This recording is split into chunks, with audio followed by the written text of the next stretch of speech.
It's 11:45 p.m. when I clock in for my night shift as a security guard.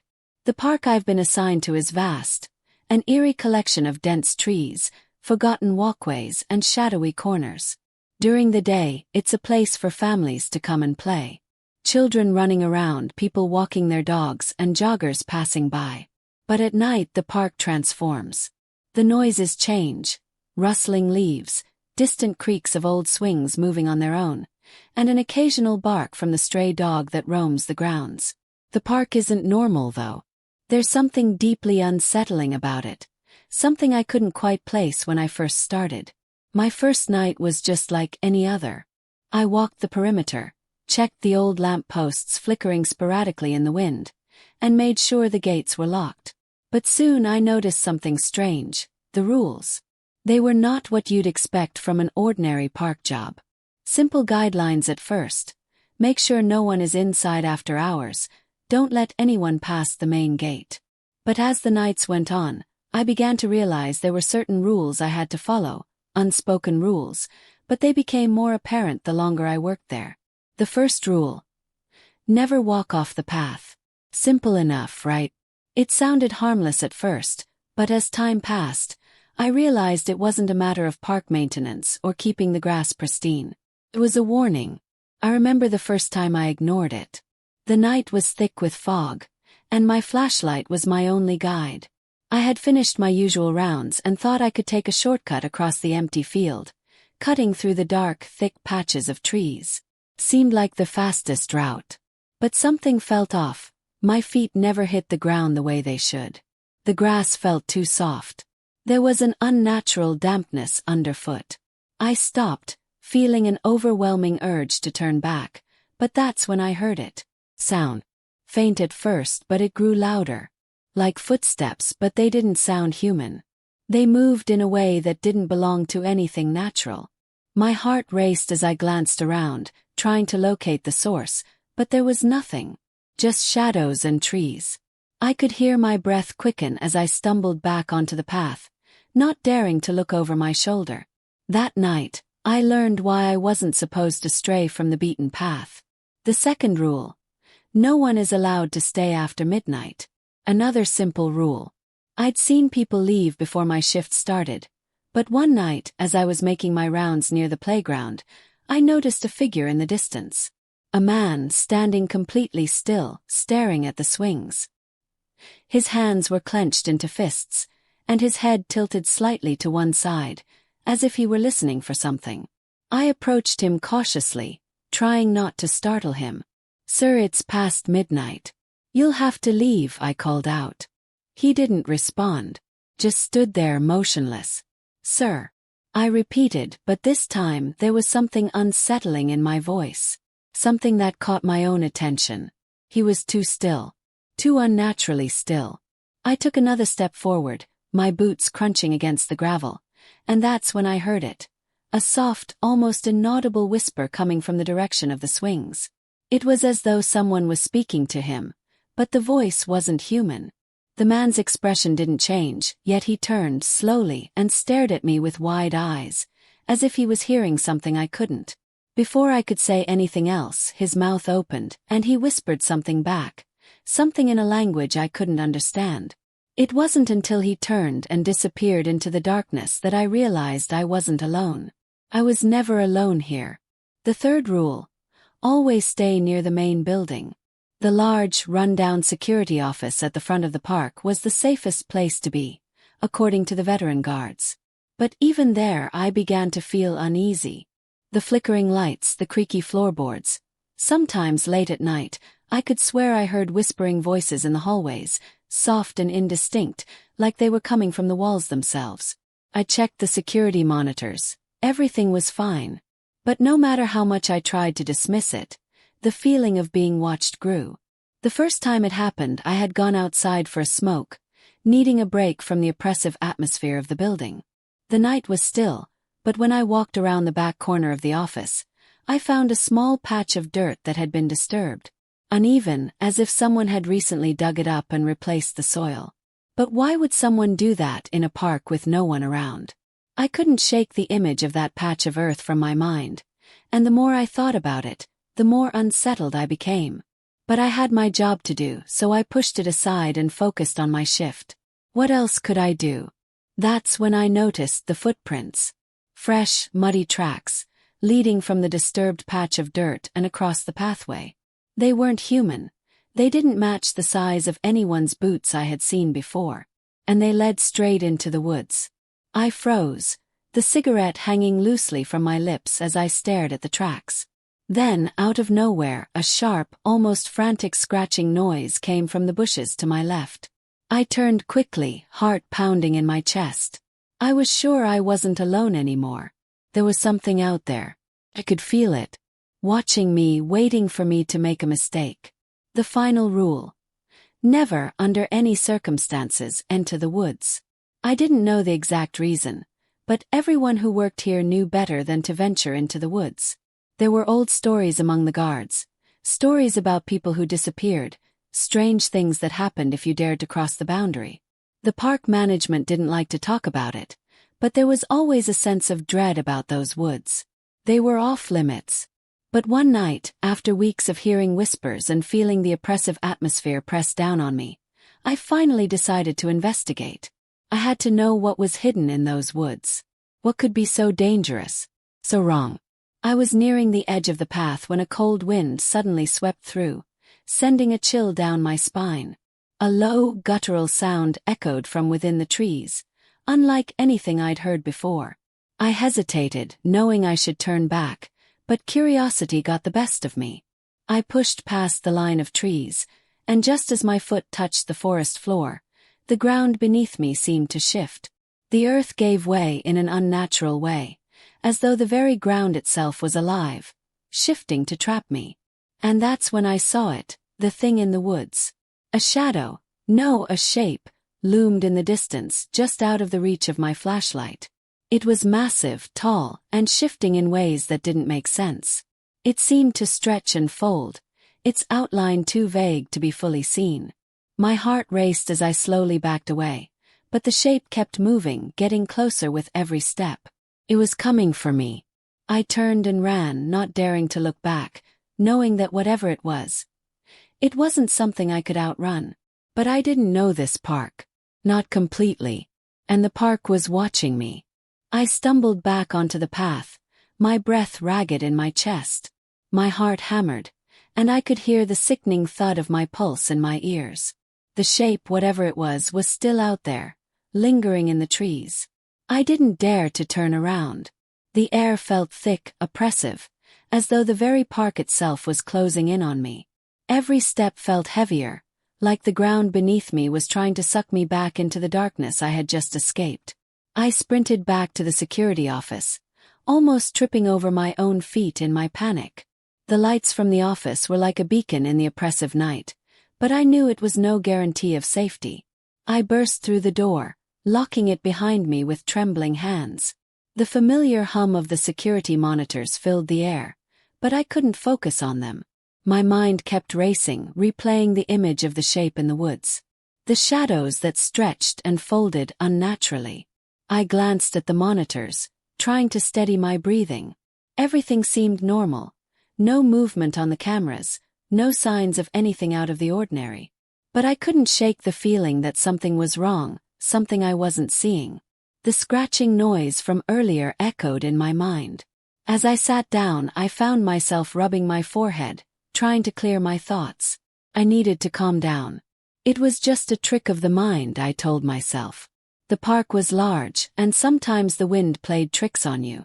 Maybe it had been an animal or a tree branch swaying in the breeze.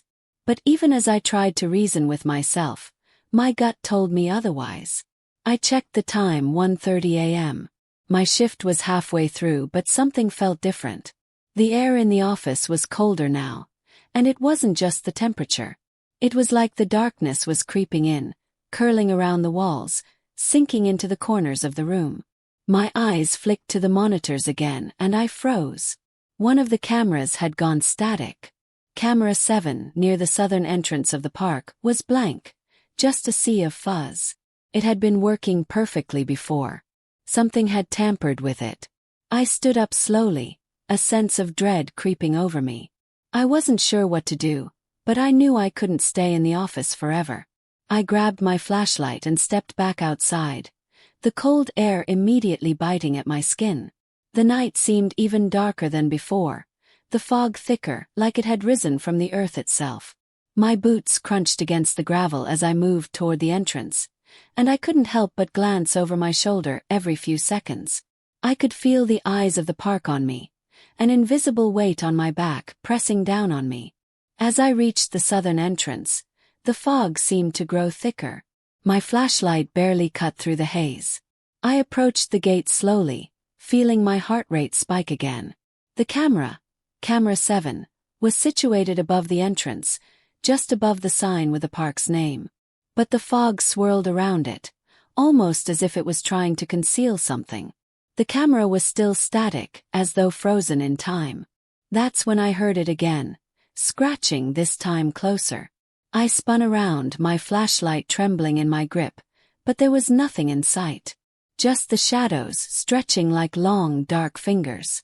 I quickly checked the perimeter, running my hands along the fence, looking for any signs of an intruder or something out of place. But the ground was smooth, no footprints, no signs of movement. Then, as I turned back toward the entrance, I saw it. A figure standing still in the mist. I froze, my breath catching in my throat. It was too dark to make out any details, but I could see its outline. A tall, thin shape standing perfectly still like a statue. My flashlight flickered, and when I tried to adjust it, the figure seemed to move ever so slightly, as though it had shifted just enough to be seen through the fog. My heart skipped a beat, and my mouth went dry. I wanted to run, but my feet were rooted to the ground. This wasn't like the man I had seen earlier at the swings. This was something different, something much darker. The figure took a slow step forward, its movement unnervingly fluid, as if it wasn't bound by the same rules as the living. I took a step back instinctively, but as I did, the fog parted slightly, revealing the thing beneath the veil. It was tall, too tall and thin, its limbs unnaturally long. The shape of its head was too angular, its features too sharp, like a distorted version of a human. I couldn't see them, but I felt them. They burned into my soul, piercing through the darkness, filling me with a sense of dread I could never explain. The creature, whatever it was, didn't speak. It didn't need to. The air itself seemed to bend and twist around it, vibrating with an eerie, unearthly hum. Every part of me screamed to turn and run, but I couldn't move. I could only stand there, frozen, staring at the figure as it took another step closer. But then, just as suddenly as it appeared, the creature vanished into the fog, leaving behind nothing but the eerie sound of the night air and the sharp, screeching noise of the static-filled camera. I staggered backward, my breath coming in ragged gasps, trying to make sense of what had just happened. I didn't know what I had just seen, but I knew I couldn't stay here anymore. I had to get to the office. I had to leave. But as I turned around to make my way back, I heard something that froze me in my tracks. Voice. Whispering. Coming from behind me. You shouldn't have come. I spun around again, my heart racing in my chest, but the park was empty. No figure, no creature. Only the empty stretch of path, swallowed by the fog. The whisper echoed in my ears, even as I stood there, trembling, alone. The rules, those unspoken rules, were clear now. I wasn't just a guard in a park. I was something else's prey, caught in the web of something far older, far darker. The park itself. It wanted me. It was watching me always. And now that I had stepped into its domain, it wasn't going to let me leave. The whispering continued as I made my way back to the office, growing louder and more insistent with each step. But the real question was I ever going to make it back at all? The office door slammed shut behind me with a resounding thud, and I stumbled backward, my legs weak and unsteady. My breathing was frantic as I tried to collect myself, but the whispering hadn't stopped. It seemed to echo inside my head now, not just from the park but from somewhere deep within the walls of the security office itself. You shouldn't have come. The voice was soft, almost too quiet to make out, but it was unmistakable. It wasn't just in my head. It was real. I rushed to the monitors, my hands trembling as I swiped through the cameras, trying to regain some sense of control. But there was no sense of safety here. The screens flickered and buzzed, distorting into patterns that didn't make sense, patterns that seemed to shift with the rhythm of the whispers. I quickly turned off the monitors, hoping to silence the images that were now flashing through them. Distorted figures moving through the fog, shadows lingering in places they shouldn't be. I leaned against the desk, trying to steady my breathing, but it wasn't just the whispers that had me on edge. Something else was pressing in on me, something suffocating. I couldn't shake the feeling that I was no longer alone in the room. I could almost feel eyes on me, but when I glanced around there was nothing. Just the shadows stretching across the walls, twisting in ways that seemed unnatural. That's when I noticed it. A small old wooden door in the back corner of the room. I had never seen it before. It wasn't part of the layout I had been shown when I started working here. I walked over to it cautiously, every step making the hairs on the back of my neck stand on end. There was no sign of it on any of the maps, no indication it existed at all. But there it was, as though it had always been there, waiting. The door creaked as I opened it, revealing a narrow, winding staircase that descended into darkness. The air around it was thick with a musty smell, like old wood and decay. I hesitated. Everything in me screamed to leave it alone, to just go back out into the fog and ignore what I had found. But I had to know. I had to understand what was happening in this place. Why I had felt the pull to uncover its secrets. I descended the stairs, the wooden steps groaning under my weight. The darkness swallowed me whole, leaving me only with the faint glow of my flashlight. The deeper I went, the colder the air became, a biting chill that seeped into my bones. I finally reached the bottom of the stairs, where the tunnel opened into a large, cavernous room. The walls were lined with shelves, but they weren't filled with books or supplies. They were filled with old, tattered maps and yellowing papers. It looked like some sort of storage room, but it was so much more. As I moved closer to the shelves, I found something that made my blood run cold. A series of journals. Their pages were brittle with age, but the handwriting inside was clear, and it was all in one name, the Keeper. The first few pages were mundane enough, documenting the usual shifts, the park's maintenance work, and minor incidents, but as I flipped through the pages, the tone shifted. The writing became erratic, frantic. The Keeper had written about strange occurrences, strange figures in the fog, voices in the trees, and creatures in the woods that didn't belong to this world. I turned the pages faster, desperate to understand. Then I saw it. A map of the park, but it was different from the one I had seen earlier. This one had markings, strange symbols scattered across it, symbols that were all centered around the woods. The woods that I had been warned never to enter. And right in the center of the woods, there was a large, bold symbol like an eye watching everything. I felt a chill wash over me as I realized the truth. There was something in those woods. Something ancient, something that the Keeper had tried to contain. But it was no longer contained. The journal entry that followed described the park's origin, something I couldn't believe at first. The land was once owned by an old cult, one that had been practicing dark rituals for centuries. They had built the park as a way to keep the spirits, the Watchers, trapped within the woods, bound by strange rules and boundaries. They used the park as a barrier, but the boundary had been weakening over time. The cult's rituals had been abandoned, but the creatures they had summoned remained, and with each passing year, the influence they had over the land grew stronger. I slammed the journal shut as the whispering grew louder, more insistent. It wasn't just in my head anymore. It was coming from the walls. I could feel the ground beneath me tremble. My flashlight flickered, casting long, twisted shadows across the room. The next journal entry was the most chilling of all. It spoke of the rules, the same rules that had been instilled in me, the rules I had been following without question. The rule about never straying from the path. The rule about never staying past midnight. The rule about always staying near the main building. These weren't just guidelines. They were chains, keeping the creatures bound. The rules weren't meant for protection, they were meant to control us. The Keeper wrote about how the creatures would whisper to those who ventured too far, how they would lure them into the woods, feeding on their fear and curiosity. And those who crossed the line, who dared to break the rules, would become part of the park's twisted history. They would become the watchers.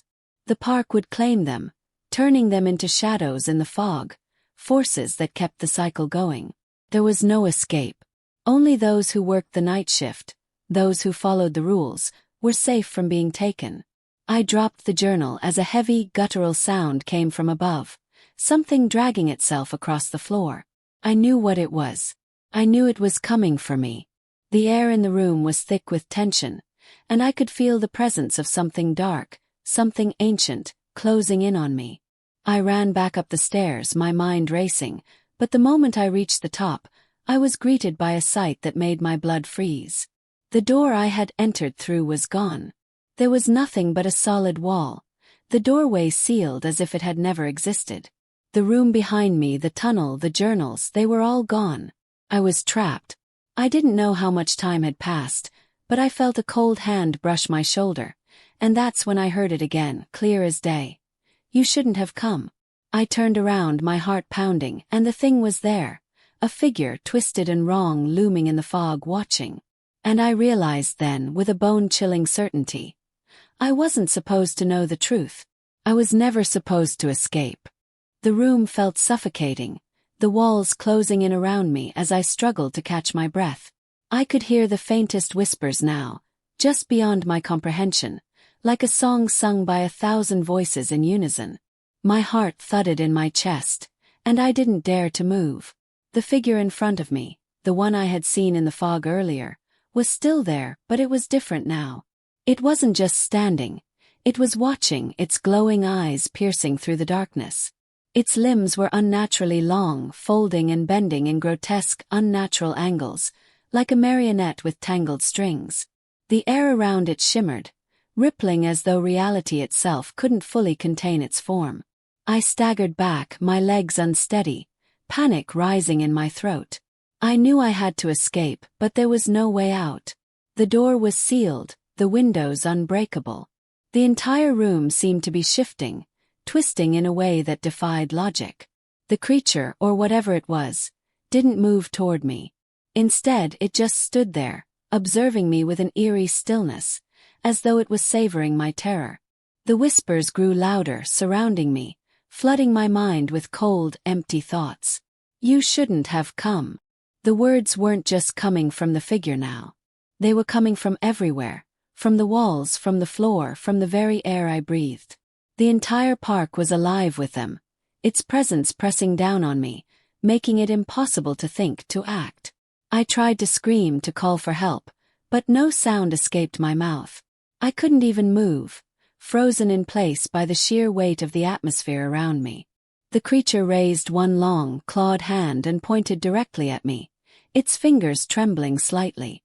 I felt the weight of its gaze, the intensity of its focus, as if my very existence was being scrutinized, judged. And then the whispers stopped. The silence that followed was worse than anything I had experienced. It was an oppressive, suffocating quiet. The creature's eyes were still locked on mine, but now there was something else in them, something dark, ancient. Hunger. I understood then. The whispers had stopped because it was no longer toying with me. It was time. Time for me to become part of the park. A shadow in the fog. One of them. Suddenly, the ground beneath me shifted, the room warping and twisting in a way that made my stomach turn. I stumbled forward, my hands reaching out for support, but there was nothing solid left. The room, no, the entire park, seemed to bend around me, dragging me into the depths of its twisted reality. Ran. I didn't think. I didn't hesitate. I just ran. My legs pumped furiously as I tried to escape the grasp of whatever dark force was pulling me into its suffocating embrace. But with every step I took, the path seemed to stretch farther ahead of me, the fog thicker, the shadows darker. I couldn't see the end. There was no end. I couldn't hear the whispers anymore, but I felt the presence, closer now, right behind me. The scratching sounds returned, louder than ever, as though something was crawling just beneath the earth, clawing its way through the soil to reach me. I couldn't stop. My breath came in ragged gasps, my lungs burning with every breath. The air was thick with moisture, colder now, and it felt like the fog itself was pressing in on me, suffocating me. And then, as I turned a corner, I froze. I didn't know how it had happened, but I had found myself at the edge of the woods, the very woods I had been told never to enter. The trees loomed over me like dark sentinels, their branches twisting into strange, contorted shapes. They seemed to be alive, their limbs reaching out, beckoning me into the depths. It was as though the woods themselves were a living entity, waiting to claim me. I could hear it now. Scratching, tapping, scratching, as though something was rushing toward me from within the trees. And in the distance, through the fog, I saw them, the figures. Dozens of them. No, hundreds. Figures that moved slowly through the trees, their forms barely visible in the mist, but I could feel them. I could sense their presence. They were watching me just like the creature had. I turned to run, but my feet were caught. The ground beneath me had suddenly turned to mud, sticky and thick, pulling me down with each step. I struggled, but it was no use. I was being dragged toward the woods, toward the figures, toward whatever horrors awaited me in the heart of the park. And then I saw it. The symbol, the eye. The one I had seen on the map in the journal. It was carved into the ground at the center of the woods, glowing faintly, pulsing with an unnatural energy. The figures were gathered around it, their movements slow and deliberate, as though they were preparing for something. I tried to scream, but the words wouldn't come. The whispers had returned, louder than ever, swirling around me, filling my mind with dread. And then I understood. The creatures, the figures, they were all part of the park. They were the watchers, the guardians of the cursed land. I had become one of them. The creature, the one that had been stalking me, appeared at the edge of the woods. It was smiling now, its jagged teeth gleaming in the pale light. It was no longer just a shadow. It had become something real. And it was waiting for me to join it. My vision blurred, and everything around me started to fade into darkness. The fog swallowed me whole, the scratching sound growing louder and louder, until it was all I could hear. My body went cold as I felt myself being pulled toward the symbol, into the embrace of the watchers. And then, nothing. When I woke up, I was no longer in the park. I was standing in the middle of a fog-choked street, a place I had never seen before. The trees were gone. The ground beneath me was solid, not soft and shifting. I looked around, disoriented, but there was no one. Not a sound. Just the silence. But as I began to walk, I felt it. Pull. The same feeling I had experienced in the park. That sense that I was being watched, that I wasn't alone. I looked over my shoulder but saw nothing. No one. Just the fog swallowing up everything around me. And then I heard it, the whispers. Soft at first, then growing louder, as though they were closing in on me. You shouldn't have come. And I knew then. This was the legacy of the watchers. I was no longer a guard. No longer a living person. I had become part of the park. A shadow, a whisper, a figure lost in the fog. Forever. The park never lets go.